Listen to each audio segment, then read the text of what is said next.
Hello everyone, good evening. Welcome to my mini blog. আমার এই ভিডিওটা কিছুদিন আগের ভিডিও, অনেকটা লেট আপলোড করার জন্য সবার কাছে দুঃখিত। চলে গেছিলাম আমি আর দিদিভাই এটিএমে টাকা তুলতে। আজকে যাব একটা ছোট প্রোগ্রামে, 1 মাসে একটা বেবিকে দেখতে যাব, খালি হাতে তো আর যাওয়া যায় না। তাই চলে গেছিলাম একটা দোকানে ছোট্ট একটা গিফট নেওয়ার জন্য। তো বেবিটার জন্য দেখো এই সেটটা নিয়েছি, কেমন হয়েছে প্লিজ কমেন্টে জানাবে।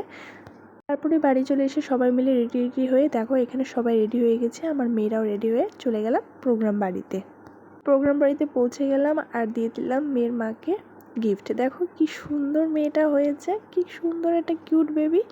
তারপরে কিউট বেবিকে দেখার পরে বসে পড়লাম খেতে।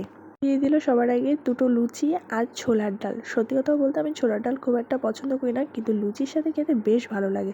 আর এই ছোলার ডালটা সত্যি কথা বলতে দারুণ হয়েছিল, যতটা বলতে অসাধারণ ছিল। আর আমি আবারও একটা ছোলার ডাল নিয়ে সাথে লুচি নিয়ে আর একটু খেয়ে নিয়েছিলাম, আমার ভীষণ ভালো লেগেছিল। লুচি আর ছোলার ডাল খেতে খেতেই পড়ে গেল পাতে ফ্রাইড রাইসের সাথে কী দিবে ভাবতে চলে এলো মাটার পনির। সত্যি কথা বলতে এই দুটো আইটেমও কিন্তু একসাথে খেতে বেশ ভালো লাগে। অনেকেই করে ফ্রাইড রাইসের সাথে চিকেন আর মাটন খেতেই বেশি পছন্দ করে, কিন্তু এই কম্বিনেশনটাও খুব সুন্দর। সত্যি কথা বলতে ফ্রাইড রাইসের সাথে পনিরের সেটা আমার ভীষণ ভালো লেগেছে, দুর্দান্ত হয়েছিল প্রতিটা রান্নাবান্না। দেখো কি সুন্দর করে পরিষ্কার করে সব চেটেপুটে খেয়েছি, আমার তো ভীষণ ভালো লেগেছে।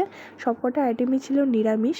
আর দেখো শেষ পাতে পড়ে গেল আমের চাটনি, মিষ্টি, আর আমি একটুখানি পাঁপড় নিয়েছিলাম চাটনির সাথে খাবো বলে, কিন্তু চাটনিটা কোনোভাবে উঠছিল না, অনেক কষ্ট করে উঠাচ্ছিলাম আমি, কিন্তু উঠছিল না।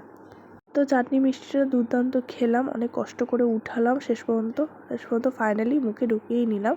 তারপরে খেলাম মিষ্টি। সাদা মিষ্টি খুব একটা ভালো লাগে না, বাট তবুও চলে, সব মিষ্টি আবার খারাপ না। এদিকেই দেখি দিদিভাই চট করে মিষ্টিটা আমাকে দেখিয়ে ফট করে মুখে ঢুকে পড়লো, যাতে কেউ না চাইতে পারে।